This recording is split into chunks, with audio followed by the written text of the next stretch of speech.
Hello all chat, कैसे हो आप लोग? I am really glad to start this new video. डेट हमारे हर रोज़ के लाइफ में हमको उतना टाइम नहीं होता है कि हम टीवी या सीरीज़ को ज़्यादा अच्छे से फॉलो कर पाएँ। अगर मूवी हॉल जा रहे हैं तो अलग बात है। बहुत शॉर्टली बताना चाहती हूँ कि what is this video about. So I am going to talk about those anime characters I have seen them and we have grown. जैसे मेरा फेवरेट शिनचैन है, बहुत लोगों का फेवरेट डोरेमोन है, वो लोग अब तक भी देखते हैं। लाइक मी, जैसे मैं शिनचैन अब तक भी देखती हूँ। Hello, all chat.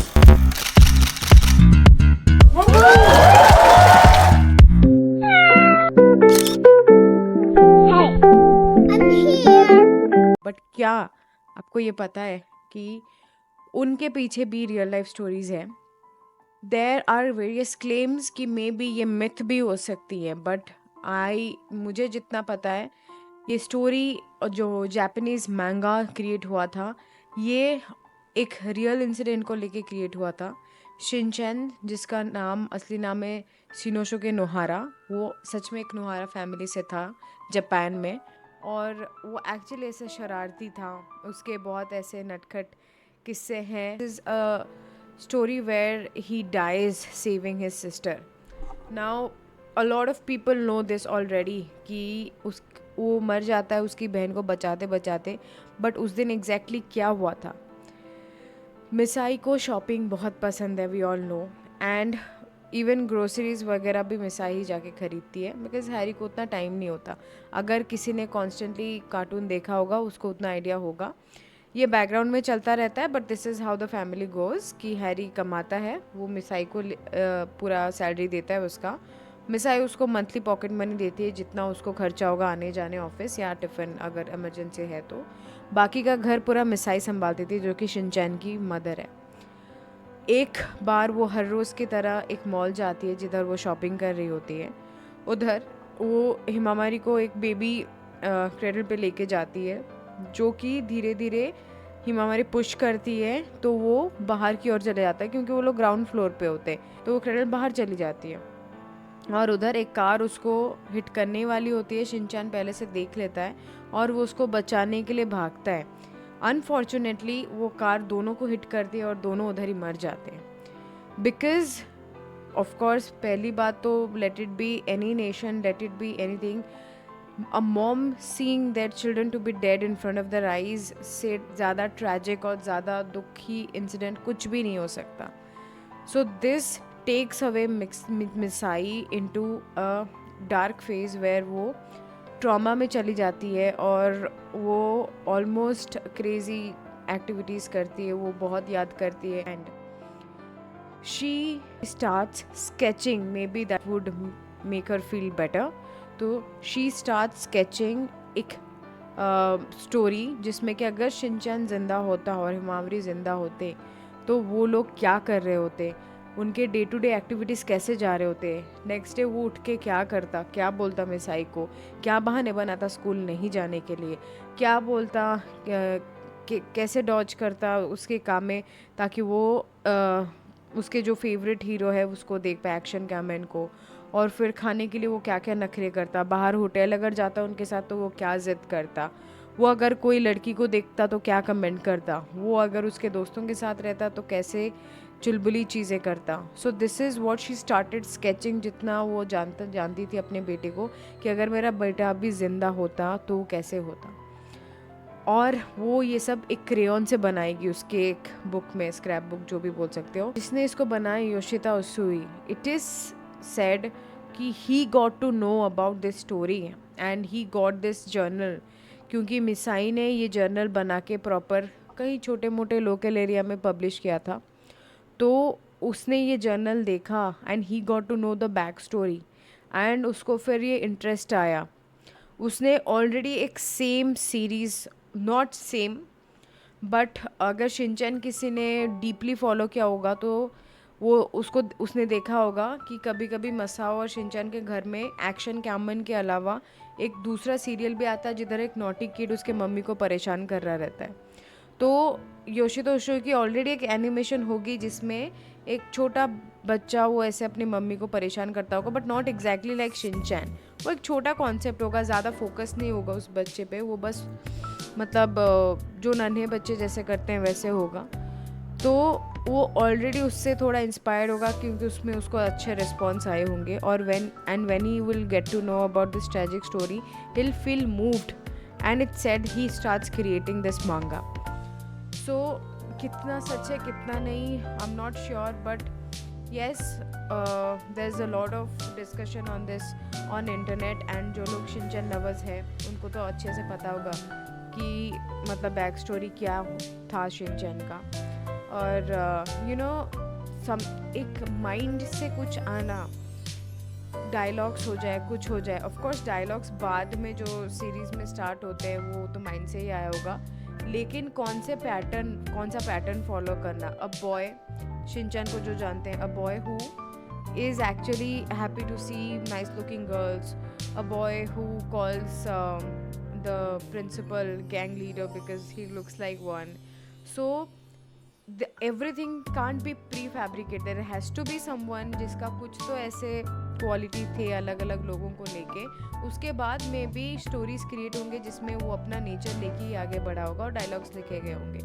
But yes, Shinchan कभी ना कभी तो एक ऐसा इंसान होगा जो कि ये सारी चीज़ें उसके कॉन्सेप्ट होंगे, जैसे टीचर्स को मानसुजाका के लाइफ में उसकी जो टीचर इंटरप्ट करके उसको समझाना, फिर वो कैसे शैतानियाँ करता था। नॉर्मल शैतानियाँ तो हर बच्चा करता है, बट इस चीज़ में एक ऐसा लगता है कि ये कोई इंसान की आदत है, ये करता था। सो आप समझ जाओगे कि मतलब this has to be a story of a real boy who actually did this. तो I am really moved by Shinchan's real story. और it's not only Shinchan guys, but और एक स्टोरी है जो कि है नोबिता और डोरेमोन की। So we also have seen this anime and बहुत लोग इसके फ़ैन हैं। नोबिता और डोरेमोन हु जो 21st सेंचुरी से आता है, एक टाइम मशीन यूज़ करके नोबिता के स्टडी टेबल के ड्रॉअर से निकलता है और उसको बहुत सारे गैजेट्स देता है अपने पॉकेट से, जो कि 21st सेंचुरी में मतलब इन्वेंट हो चुके हैं, जो कि उसके पास नहीं है।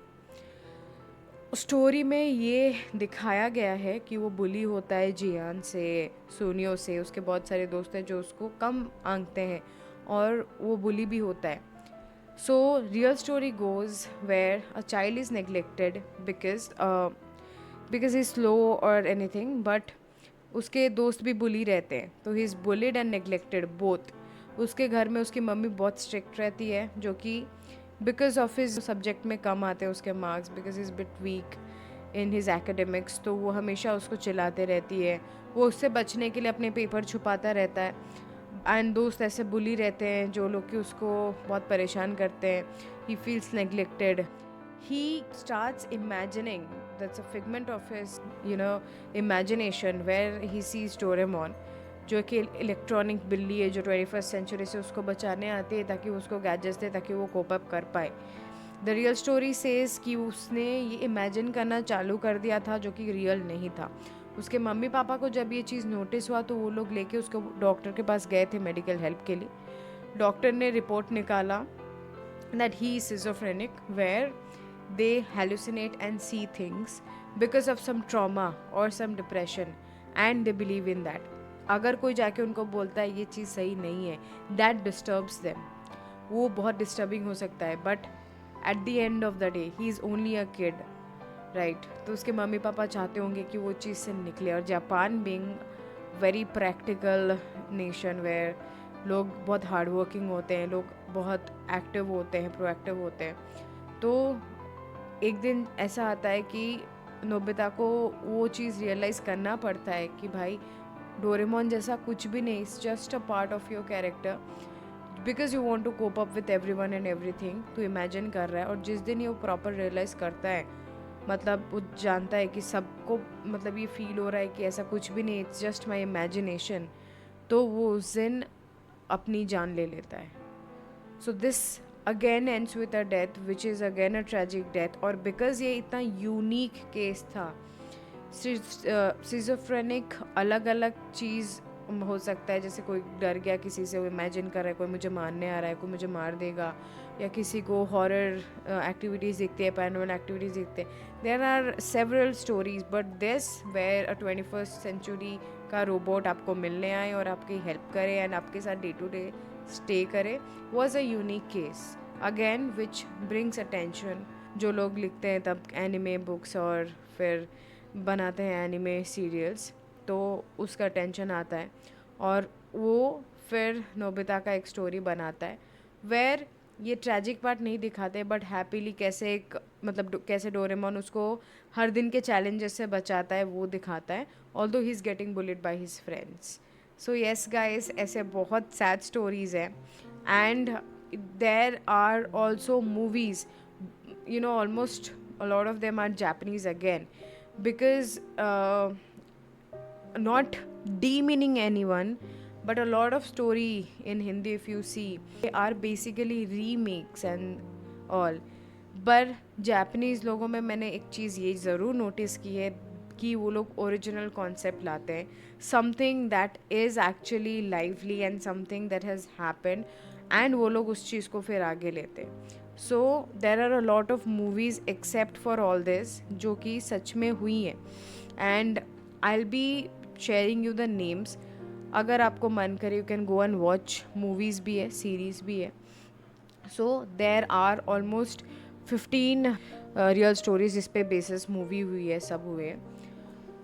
फर्स्ट है 2016 में रिलीज़ हुई, in this corner of the world.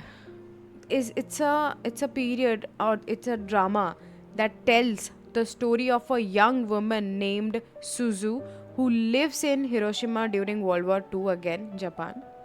The film follows her life as she navigates the difficulties of daily life during wartime, how it slowly destroys the peaceful existence she once had.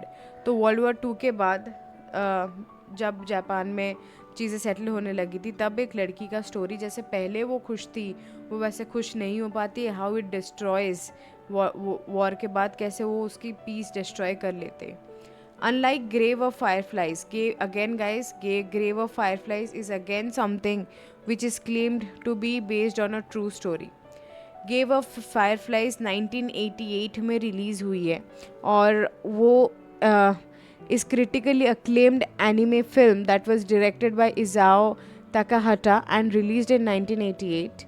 The movie is based on the semi-autobiographical novel of the same by Akiyuki Nosaka and depicts the tragic aftermath of bombing of Hiroshima in World War II. ये कुछ impossible नहीं है क्योंकि हमको पता है सबको कि नागासाकी हिरोशिमा में क्या हुआ था हिटलर के टाइम में, और उसके बाद जैसे लाइफ ऑलमोस्ट सबकी स्पॉइल हो जाती है, कोई बचता नहीं है उस टाइम, और जिसके भी रिलेटिव्स कहीं और होते हैं और वो लोग बच जाते हैं तो उनके लिए लाइफ और मुश्किल बन जाती है ये सब चीज़ों के लिए. तो ऐसे बहुत सारे एनिमे निकले हैं एंड अगर आप नोटिस करोगे बहुत सारे ट्रैजिक इंसिडेंट से ही ऐसे सारे स्टोरीज निकलते हैं. सो ग्रेव ऑफ फायरफ्लाइज जो कि 1988 से है वो, और in the corner of the world जो कि 2016 से है, they are based on true events what happened in Hiroshima Japan. Millennium actress 2001 में रिलीज़ हुआ. That is also a drama that tells the story of Chiyoko. Follows a retired actress who recounts her life story to a filmmaker. The anime combines Chiyoko's memory with scenes from her films, blurring the lines between the reality and fiction of roaring 20s of Japan with all the trauma that comes packaged with it. तो this is again 2001 में ये release हुआ था. Samurai Champloo 2004 में release हुआ था. This is also a historical film about a samurai. Follows the journey of Mugen and Jin, two swordsmen with vastly different personalities who are forced to team up with a young girl named Fu to find samurai with the scent of sunflowers. Together they come across an anachronistic version of Japan's Edo period. There is no universe where Samurai Champloo could be considered a historical textbook. That said, the core of this premise is founded in tragic truth. Fu's father was a part of hidden Christians, followers of Christ, who were being prosecuted in their own homeland of Japan. Everything from imprisonment to death were real dangers the hidden Christians had to face.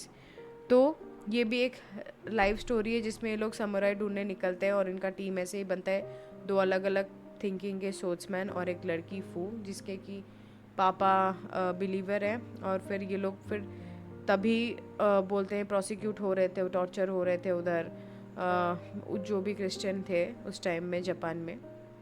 तो this is also based on real life story जिसमें कि एक movie बना था।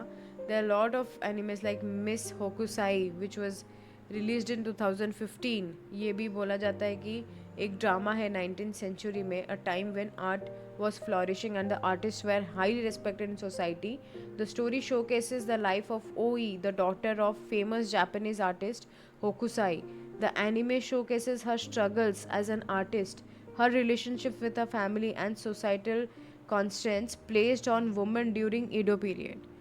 तो एक actress जो कि अपने लिए मतलब कुछ काम करना चाहती है, जो कि एक एक्ट्रेस बनना चाहती है, guys let me tell you कि आजकल भी एक्ट्रेस बनना इतना ईजी नहीं होता। देर आर प्रेजम्पशंस अबाउट लड़कियाँ। आवर सोसाइटी जितना भी मॉडर्न हो, there are again presumptions, there are again patriarchal society people. There are people who have blind beliefs. There are people who believe girls should not work, and it's not hard, but while working in corporate since 4 years, there are people whom I was in touch with where I could understand still कि उनके मन में है कि एक लड़की कैसे मेरे ऊपर बोल सकती है, या ऐसे लोग I have come across such people also. आजकल के दुनिया में भी ये है। तो एक ही चीज़ बोलना चाहूँगी कि girls are multi talented. This is all what I have found. Science tells that वो लोग मल्टी डायरेक्शनल एक टाइम में सोच सकते हैं, and that's why they can handle so much. One thing that makes them down is the emotional quotient, but again आजकल जितना practical है सब, आई थिंक राधा मुगल सब become more practical than any one in the world. So of course that's great. ऐसे ही बहुत सारे other stories हैं, मैं अपने डिस्क्रिप्शन में उनके डिटेल्स दे दूँगी। लोग डब्ड मूवीज़ देखना पसंद करते हो, अगर उनमें से कुछ डब्ड होगा then you can just check out. और जो लोग मतलब there are lot of people जो कि कोरियन स्टोरीज़ पसंद करते हैं, एंड इवन अगर वो कोरियन में ही रिलीज़ होती है, so they are happy with the subtitles and all. If you are one of them then you can just watch the movies even if they're in Chinese language. All these anime characters जिनको हम देख के बड़े हुए हैं guys, तो वो लोग का मतलब उन लोग के पीछे भी स्टोरीज़ हैं, एंड वो क्या स्टोरीज़ हैं। So I still my favourite is Shinchan. और जैसे मैंने बताया है कि मैं वेट कर रही हूँ उसके इंडिया टूर वाला मूवी के लिए। I am really excited to watch that. Last I watched Shinchan in Dino Island, मतलब the dinosaur diaries, I am sorry. तो उसका भी स्टोरी मैंने एक्सप्लेन किया था, but unfortunately because of some video में मैंने ऐसे कुछ सीन्स डाले थे मूवीज़ से जिसके लिए मे बी वो कॉपीराइट होने के चांसेस है, so I have not uploaded it yet. I have to carefully edit it and again place so that there is no issue. Yes, I am going to make my next videos, उसमें से gaming भी होने वाला है, so no promises now. So I hope you like this video, and thank you for all your love and support you have given me as of yet. And please suggest me what you like to watch. You are free to, if you know me already, if you are one of my friends, you can just text me. If you are a viewer, you can just write in the comment section. मैं पक्का वो topic लेके video बनाऊँगी। Thanks for your love. Take care. Bye bye. See ya.